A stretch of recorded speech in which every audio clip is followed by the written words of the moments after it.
Bilinski uramda kelib chiqqan yong'inda ko'pmi ziyon kelganini tishqi yoqdan gina qarab, tugal aytib qiyin. Ammo ishga o'zgandan so'ng butunlay boshqa vaziyat. 60-70 см полностью потолок yo'q. Alina Ahmarova fatirindagi tusham o'rni hozir teshiklargina qolgan. Hali bugunda idan, tusham yuvish 80 fatirning 15-na shaqti ziyon keladi. Istagi kvartira 71 kvartira yongan.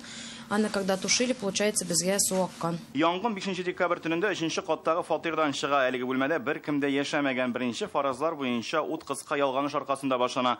Kunduzda o't bir necha topqir sunib olgan bo'la. Butun yurtni tutun qoplauga xalqning ko'pchiligi bir narsasiz uramga yugurib chiqa, 30 kishini vaqtlicha qonaqxonaga o'rnashtiradilar.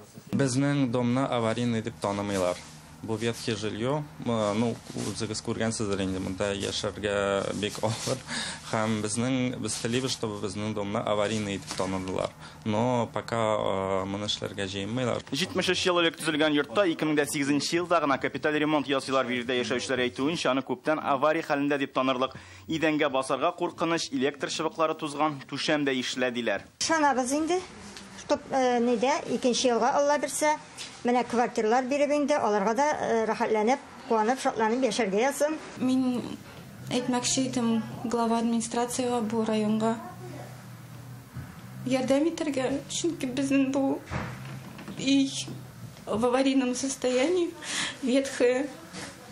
Yurtni avariya holida deb tanuv uchun 70% tuzgan bo'lirga tiyиш. Qozonning aviatuzilish ham Yangi Savin rayonlari hokimiyati xalq ekspertiza yasavni so'rab, bir topqirda murojaat etmadi deb bildiradi. Әлеге йорт канун буенча авария хәлендә дип танылмады. Моның өчен халыктан йортның торышын тикшерүне сорап мөрәҗәгатьләр килергә тиеш. Гадәттән тыш хәл килеп чыкканчыга кадәр андый сорау белән килмәделәр. Зыян күрүчләргә ярдәм булачак. Моның өчен социаль яклау бүлегенә барырга кирәк. Һәр гаиләгә зыян күләменә карап 30 меңнән 40 мең сумга кадәр акча каралган. Кичә шулай ук янгын булган урында Казан башкарма комитеты җитәкчесе Рөстәм Гафаров килде. Хәзер коридорга каравылчы куелган йортка җылылык бирелә, кайбер фатирларга ут ялганган. Берничә гаилә өйләренә кире кайткан, башкаларга тулай торакка күчәргә тәкъдим итәләр. Подрядчы оешма янгын булган йортта түбәне тулысынча алыштырачак, чырманын да төзекләндерәчәкләр. Шулай һәр фатирга кирип күпме зарар килү турында мәгълүмат туплыйлар. Бер вакытны без аларны куллана бирәбез, бер вакыт бездә була.